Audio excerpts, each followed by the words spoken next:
Bienvenue à suivre votre journal de Voici le sommaire. Le pape François a autorisé la béatification de Floribert Boanachui, Binko City, jeune laïc de Goma en RDC, assassiné en 2007 en raison de sa foi et son non-honnêteté. La décision a été annoncée le 25 novembre 2024. Travaillant à l'Office congolais de contrôle OCC, il a refusé de céder à la corruption en empêchant l'entrée des denrées alimentaires non conformes au risque de sa vie. Enlevé puis tué à l'âge de 25 ans, il est retenu comme un martyr de la foi par l'Église catholique. C'est tout pour les sommaires. Bienvenue à suivre le détail.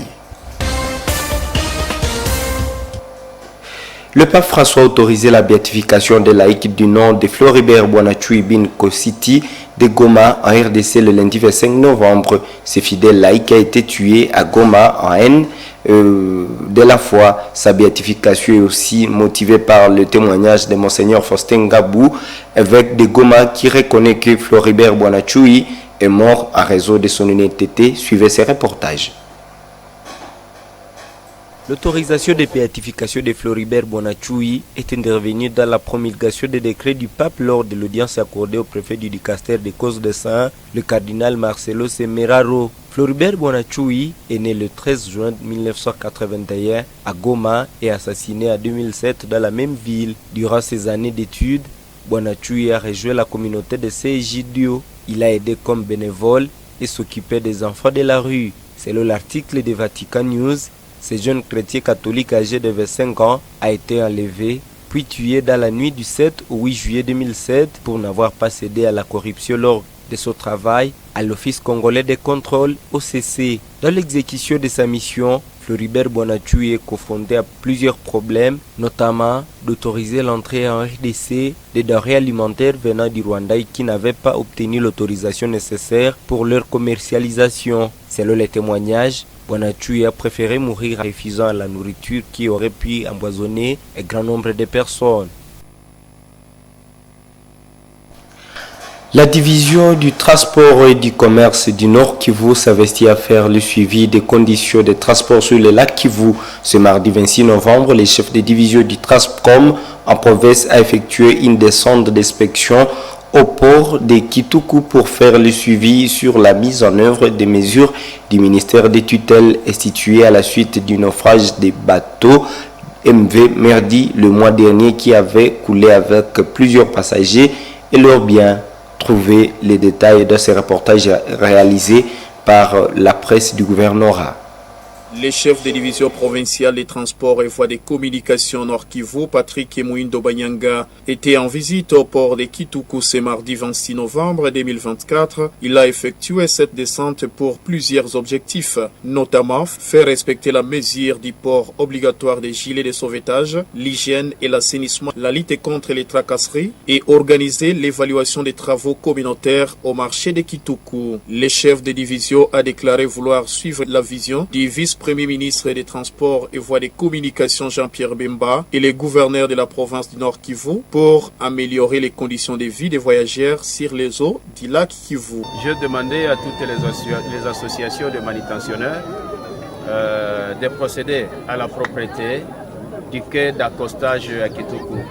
Et le travail a déjà commencé et il fallait aussi pour l'exécution des instructions de son Excellence Jean-Pierre Bemba, vice-premier ministre des Transports et Voies de Communication Tavema, lié au port de gilet de sauvetage et aussi la réglementation sur la voie lacustre. C'est pourquoi nous nous sommes retrouvés ici à Kituku et aussi entourés de cette masse pour essayer de les sensibiliser, pour essayer de le recadrer afin de pouvoir passer à l'exécution parce qu'il s'agit d'une tâche pour tout le monde. Et la lutte de la République, chef de l'État, surtout les grands soucis de son Excellence Jean-Pierre Bemba du secteur, c'est pour la sécurité des personnes et de biens sur la voie lacustre. C'est ça notre mobile d'être ici à Kituku. Pour l'administrateur du marché de Kituku, les travaux communautaires sont moyens efficaces pour l'hygiène. Il appelle également à un soutien auprès du gouvernement congolais et ses partenaires pour pérenniser ces travaux. Monsieur Saïdi Kalebo Joff Nous avons, dans la semaine, nous avons deux grands jours du marché dans les marchés. Nous avons le lundi et le jeudi. Et chaque lundi, quand nous avons une grande population, nous devons toujours faire les salons juste après les marchés. Et les salons, ça se fait un jour après les marchés. Donc les mardis, nous faisons les salons de tout le monde. Et le vendredi et le jeudi, les vendredis, nous faisons les salons. Et raison pour laquelle vous voyez tous ces mouvements des mamans que nous avons mobilisés, qui font souvent les salons dans ces grands marchés. Il convient de signaler qu'après sa visite, le chef de division des transports et voies des communications a clôturé sa descente par une réunion élargie avec les acteurs de la société civile, les armateurs et tous les membres du comité du marché de Kitoukou pour discuter des stratégies à mettre en place en fait d'améliorer les conditions des voyageurs sur les eaux du lac Kivu et les modes de vie des commerçants de la région.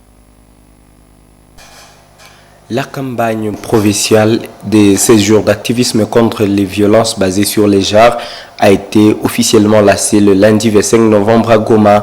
Lors de cet événement, Mme Priska Luanda Kamala, intervenante lors du panel, a insisté sur l'égalité des chances entre hommes et femmes dans le monde du travail. Selon elle, l'accès aux opportunités professionnelles ne dépend pas du genre mais des compétences.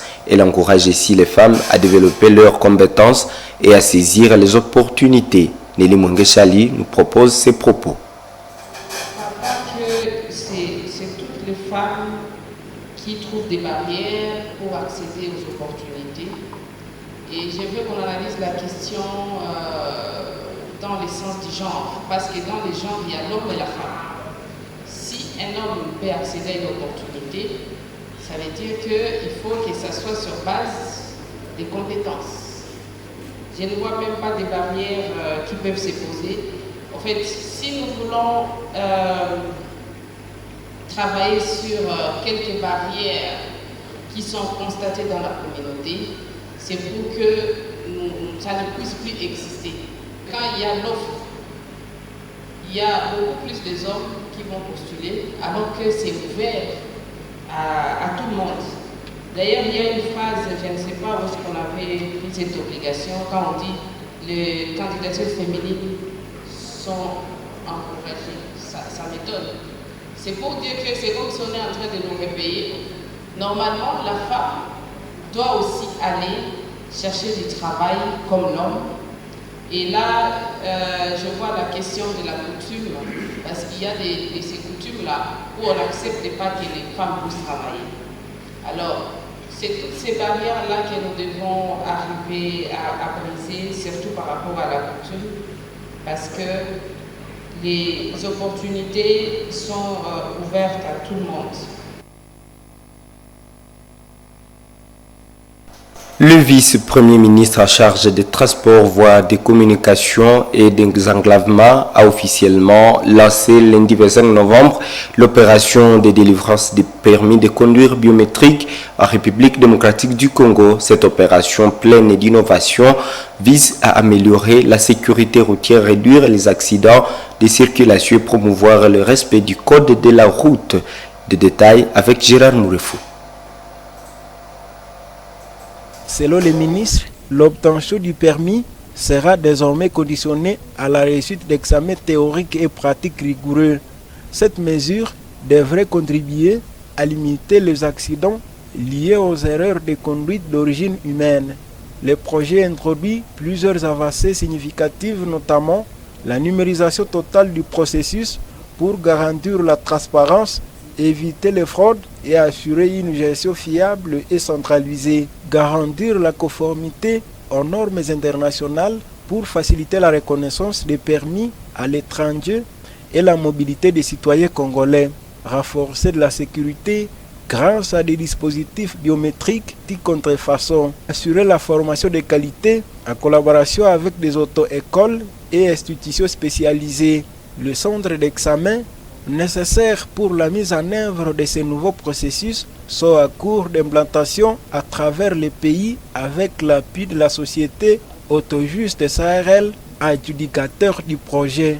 Le permis biométrique intègre le numéro d'identification nationale pour permettre une gestion harmonisée avec d'autres systèmes, notamment la future carte d'identité nationale.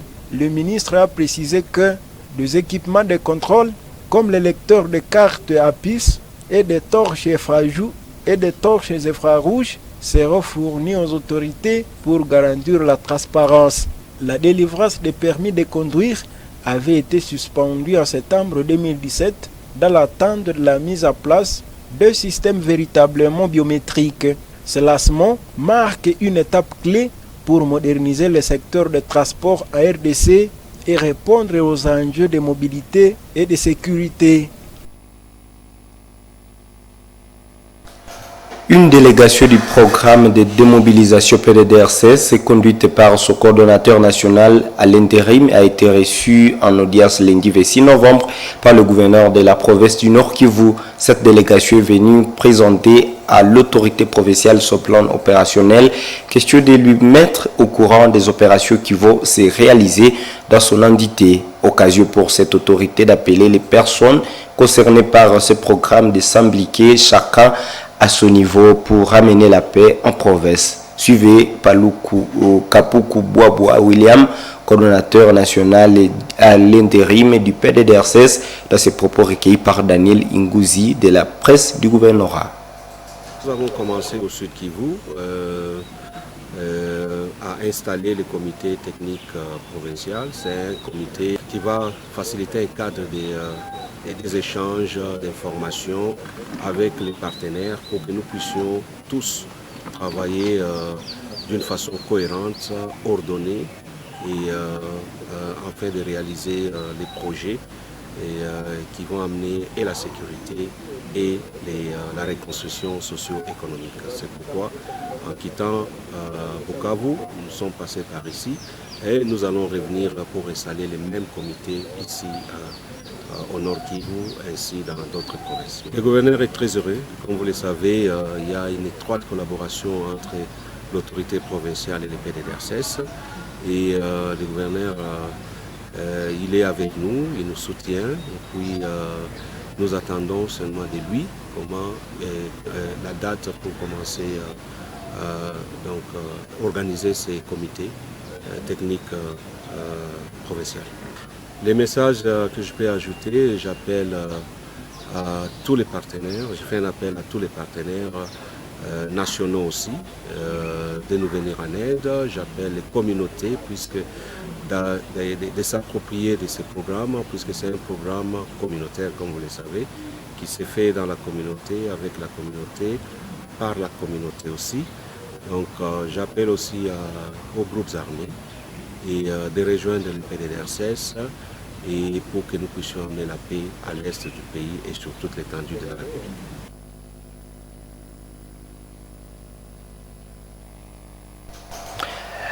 En sport, le maire de Butembo a reçu ce mardi 26 novembre une délégation de karatéka locaux qui ont brillé au championnat international de l'amitié des pays de Grand Lac organisé à Goma ce mois de novembre. Cette équipe est composée du président de l'entente urbaine de karaté, du chef des sports et loisirs de la ville ainsi que de 4 jeunes athlètes. La délégation a présenté 2 médailles d'or et 2 d'argent remportées lors du championnat. Reportage Samuel Wainda rendu par Mirembe Chitawite. Le maire de Butembo, le commissaire supérieur principalement à Baïkite le Roger, a reçu avec honneur ces athlètes qui ont remporté 4 médailles, dont 2 en or et 2 en argent pour avoir gagné 4 combats sur 6. Ils sont accompagnés du président de la Ligue urbaine de karaté et du chef de sport et loisirs de la ville. Dans son intervention, le maire a salué la performance exceptionnelle de ces jeunes, soulignant qu'ils avaient rehaussé la fierté de la ville. Les uns aux autres, nous vous félicitons. Sinon, félicitations, continuez sous cet angle-là. C'est pour l'honneur, surtout de la vie. Le président de l'entente urbaine de karaté, Paluku Kashito, a de son côté précisé que ces médailles témoignent des progrès du sport à Butembo. Oui, j'ai 4 karatékas ici. Il y a 2 médailles d'or et 2 médailles aussi d'argent. Ça vient de Goma. pour le championnat Tagel. Alors c'est notre fruit de la ville de Butembo. C'est pourquoi on vient ici pour donner ça au maire de la ville avec beaucoup d'honneur. Le championnat qui s'est tenu au début de mois à Goma a vu la République démocratique du Congo remporter une dizaine de médailles. La délégation de Butembo en particulier s'est illustrée à consolider sa réputation sportive dans la région. Et c'est par cette page que nous mettons fin à ce journal et nous vous disons merci de l'avoir suivi et surtout bonne suite des programmes de Moto TV. Au revoir.